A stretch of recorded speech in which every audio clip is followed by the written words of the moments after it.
Hello. How are we doing? I like that they made the wall match my cane. I'm going to put this here just so everybody can see that. So let's see if I can get these papers balanced. Reminds me of myself. So my name is Liz. And as an advocate, I've developed a bit of a reputation for being unruly, we could say. People sort of see me as unpredictable, but I'm not just any kind of advocate. I'm a disability advocate. And my body today decided that today of all days was the perfect moment to, to flare up. So if I start leaking at any point in time, I apologize. So a little background on me, and let's see if I can get this going. Okay. So that's me. I'm really good with the slides. So on March 30th of 2012, I woke up, I fell out of bed, and I landed in the hospital. Well, I didn't so much as land in the hospital as I crawled. I was addicted to Diet Coke at the time, and I knew that there was no way I was going to start this journey without a little caffeine. So I crawled out of my apartment, and I crawled to the corner store, and I bought myself a Diet Coke, and I got a banana because I thought it would help, and off I went. When I got out of the hospital, I needed eyeglasses and a cane, and for me, it didn't take me long to start wondering why I had so much choice with my eyeglasses and absolutely none with my cane. And so I decided, after wondering this for many, many months, to do something about it. I decided I was going to increase choice in the marketplace through an organization that I called, at the time, the Inclusive Fashion and Design Collective. I specifically chose the word inclusive for a really embarrassing reason. See? I'm a tomboy, and I like to wear boxer briefs. They're so much better than women's underwear. They come in awesome colors, and they don't give you wedgies. But the men's are too big for me, so I have to order the boys' sizes. And around the time that I was naming my organization, I happened to place an order online for some boxer briefs. And the email confirmation, when it came, it said, "Congratulations, your big boy undies are on its way." So I canceled the order. It made me realize I didn't want to pigeonhole my work into just disability. There was so much that I felt that I needed, and so inclusive seemed to fit. Until it didn't. Over the past few years, I've developed a profound distaste for what I call euphemistic design terms. You see, inclusive design, it doesn't mean inclusive, not in the way that I had intended, meaning variety. Inclusive, for me, seems to be a way to talk around the word disability, because nobody wants to say the word disability. My experience of inclusive design is one where my disabled peers and I are excluded from the design process. In inclusive design, we are not credited for our contributions. The same can be said of adaptive and accessible and human-centered and even universal at times. My question to you is when is it that you're actually saying inclusive design, and when is it that you're avoiding the word disability? I used to think that I could resolve my question, why are eyeglasses fashionable when my cane is not, by just simply designing some canes. But what the last 6 years have taught me is that this is not a simple problem requiring a simple solution, but rather this is a complex problem created by a lack of infrastructure that keeps oppressive and outdated models of disability in place. I hope you don't mind. I'm just going to toss my paper here. It's like money, like $100 bills. So disability didn't exist before industrialization. What you would have is you'd have somebody like me, right? You'd have a cane user, and perhaps you'd have a deaf person, and maybe you had somebody that had autism, and they would be living in their communities, and they were existing as they were. But before industrialization, they were never grouped together as this thing. There wasn't a thing called disability. So what happened is when industrialization rolled around, it created this expectation that bodies could perform in these rote and mechanized ways. And suddenly, for the first time in history, there was a subset of bodies that couldn't. Industry at the time needed a means to separate those bodies, so they turned to doctors and philosophers who then diagnosed those bodies as disabled. Those people were then segregated and institutionalized. And at the time, disability meant nothing more than unable to contribute. But we now live in a post-industrialized era. Disability is an emerging $8 trillion market. It's larger than the size of China. There was a CDC report that came out about a month ago that says 1 in 4 Americans are disabled. 11% of our college population is disabled, and shockingly enough, we have more disposable income than any other consumer spending group. You can thank boomers and AARP for that. So it seems to me that disability no longer means unable to contribute, but it actually means something else. It means that we are prevented from contributing. It makes me think back to the summer of 2017, or as I've taken to calling it, the summer of 2 adapts. On the one hand, you had my disabled peers at a disability self-advocacy organization called National Adapt. They were out fighting for basic healthcare rights. They were out protesting and chanting and hosting die-ins day in, day out on Capitol Hill and in the halls of Senate and in congressional offices all over the United States. For disabled people, healthcare is a matter of life and death. But I fundamentally believe it's the people of Adapt, of National Adapt, that saved healthcare for everybody last summer. At the same time, 3 global brands debuted what they called adaptive clothing lines. One of the brands, Target, decided that they wanted to make a t-shirt that made a statement. I thought it would be interesting if they pulled from disability culture, perhaps using something that was written on one of the National Adapt protest signs, such as, "Our existence is resistance," or "Nothing about us without us." I even thought something bland could be effective, maybe, "Go get 'em." But instead, in all the phrases that they could have chosen in the entire world, this is what they chose: "Be thankful." Which, of course, from what I've been able to glean, not one of these 3 global brands hired or consulted a single disabled person for their entire adaptive process. These products were made entirely for us, so thank you. Design questioning. So Target used a methodology called design thinking, which is an approach to design that gained steam in the 1960s. It was created, in essence, by white men who had no equals, right? These were men, these were designers who were at the top of their professions. They were aligned with the greatest institutions in the world, and they were creating products that filled the homes of millions of people all over the world. And what they started realizing is that design wasn't reaching everybody. And so they created a system to fill in the gaps. And much good has come from design thinking, but like other charitable approaches, it has reinforced this narrative that disabled people are recipients rather than drivers of design. That's why I propose a new approach to design thinking that I call design questioning, which looks at design thinking from the user's perspective, because what I believe is when we're finally able to question the systems that disable us, everybody involved stops seeing our bodies as the problem. So how does design thinking work? Design thinking starts by building empathy through observations and interviews. But if you really talk to a disabled person, you might find that it feels a little less like empathy from us, and it feels a little more like designers are gleaning our ideas and our life hacks so that they can rebrand them and sell them back to us as inspirational do-good. It makes me think of the story of Axio kitchen products. Do you guys know Axio at all? They're like the gummy tactile handles. And I don't know do you know the story behind them? Does anybody? A couple hands. So if you go on the Axio website, you'll see a story. It says Sam Farber saw that his wife, who had arthritis, was having a hard time peeling a carrot.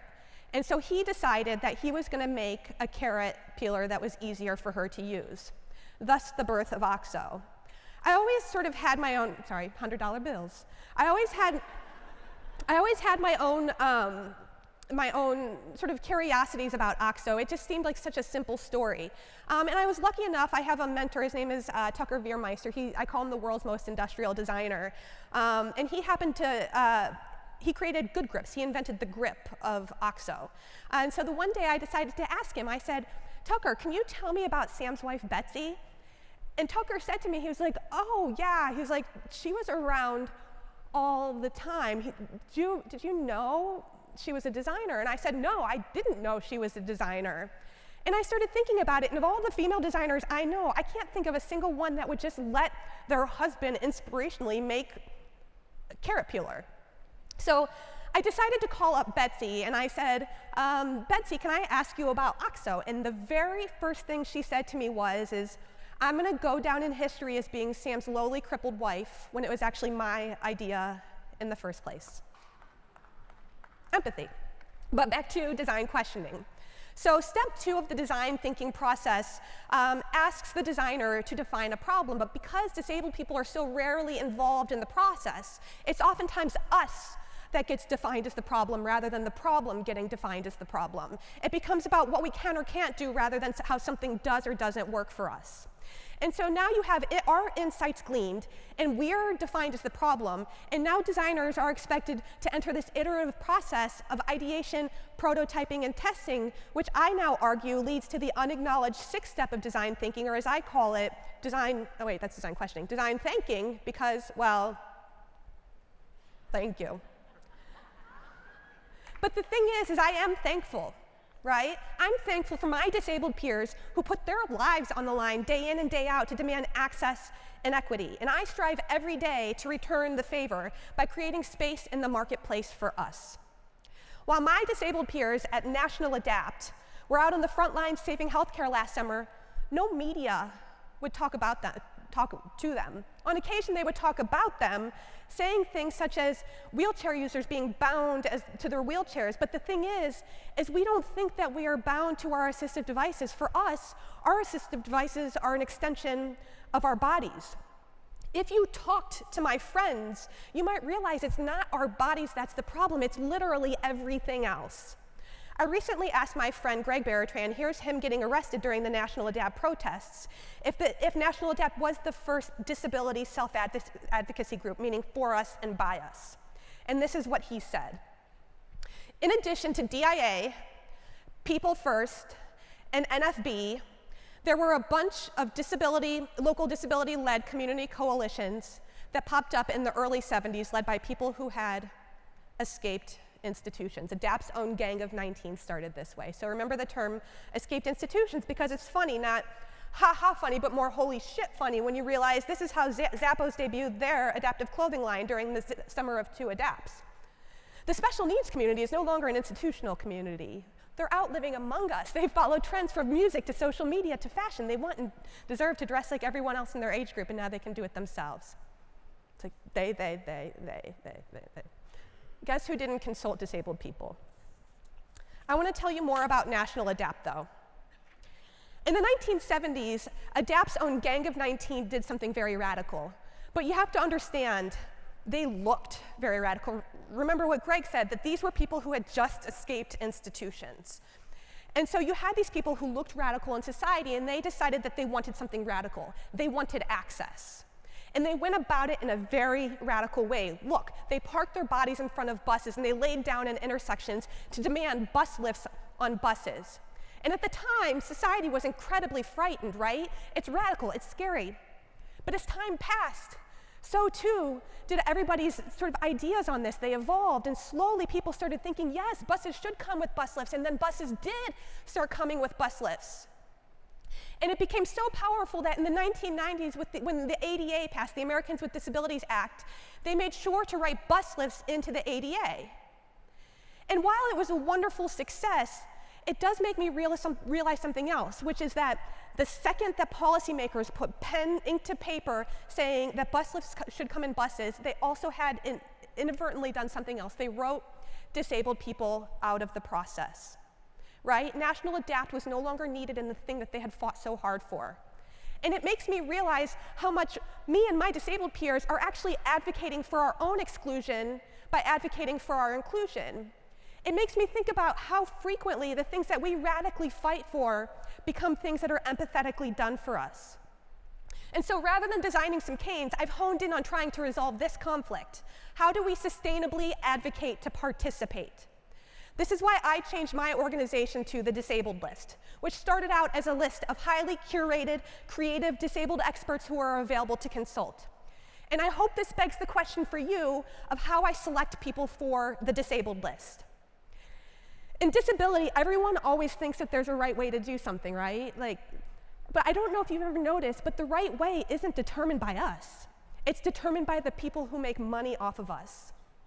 And so instead of relying on narratives that reinforce traditional disability tropes, such as what we disabled folk call inspiration porn, do you guys know what inspiration porn is? So me and my friend Lawrence were walking down the street a couple weeks ago, and we both have canes. And we walk by somebody, and she starts clapping her hands, and she's like, "That's amazing!"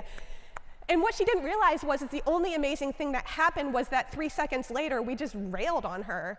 But think of the story of the autistic kid who sat down to eat lunch by himself, and a football player decides he's going to come and sit with the kid. Somebody takes a picture, and it ends up everywhere on social media. That is inspiration porn. People are inspired that we get out of bed in the morning, is the basic premise of inspiration porn. So instead of trying to reify those narratives, I am instead on the lookout for disabled people who have a passion for disability studies. Disabled people who have committed their lives to understanding and dissecting and contributing to disability culture and history and theory and design.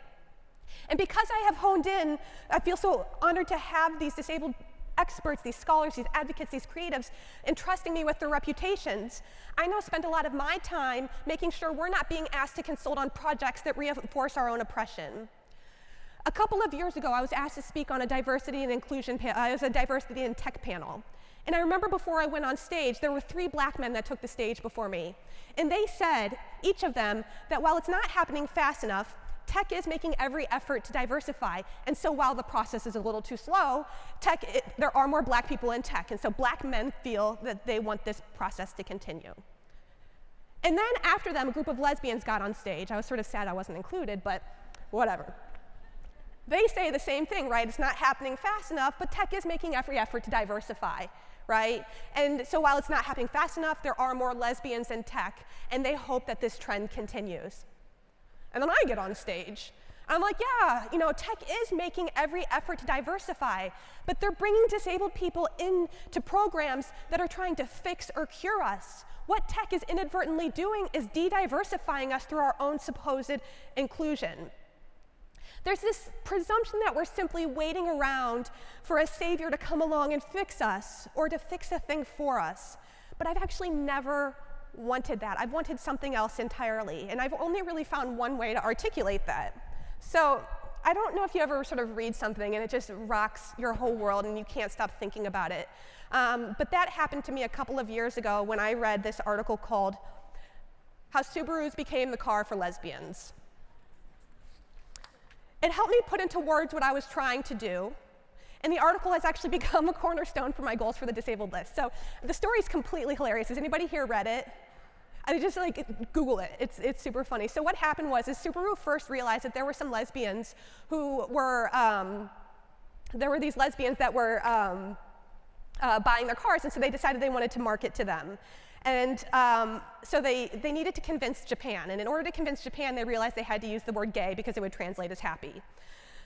So Japan said, yes, okay, do this gay thing. And so they did, and the first thing they did was they stuck 2 lesbians in the front seat of the car and a dog in the back, and they thought, great, we've got representation. Lesbians are going to buy more Subarus.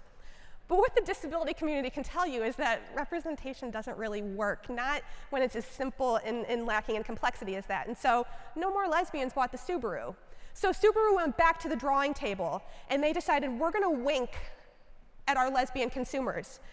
And so I don't know if you can look, but very closely on the license plate, they had this completely normal commercial, and as the car drove away, the license plate read, Xena Lover. That's how Subaru became the car for lesbians. And it was this simple joke, right? Subaru didn't try and fix lesbians, and they didn't try and fix a thing for lesbians. They just said hello. And that's what I'm so desperate for in the disability community, is for somebody to just say, hello, we see you. And so it makes me think of the bell curve, right? So there's this presumption that in marketing, people exist at the top of the curve, and that you can simply, just through a quick purchase, slide into super normal or super ability. But what is really interesting is that when you market to disabled people, we start on the far end, and it assumes that you have to climb all the way up the hill. It's a long slog, and there's a lot of people like me who don't want to climb up the hill. And so for me, I'm wondering, how is it that we can start to market to people who want to stay at the bottom of the hill, like Georgia O'Keeffe? I'm most drawn to her work at Ghost Ranch, which lies at the edge of the Jemez mountain range in northern New Mexico. Ghost Ranch overlooks the Pedernal Mesa, which Georgia O'Keeffe painted from her patio at least 28 times from the first time she went in 1934 until she passed in 1986. And this is what Georgia had to say about it.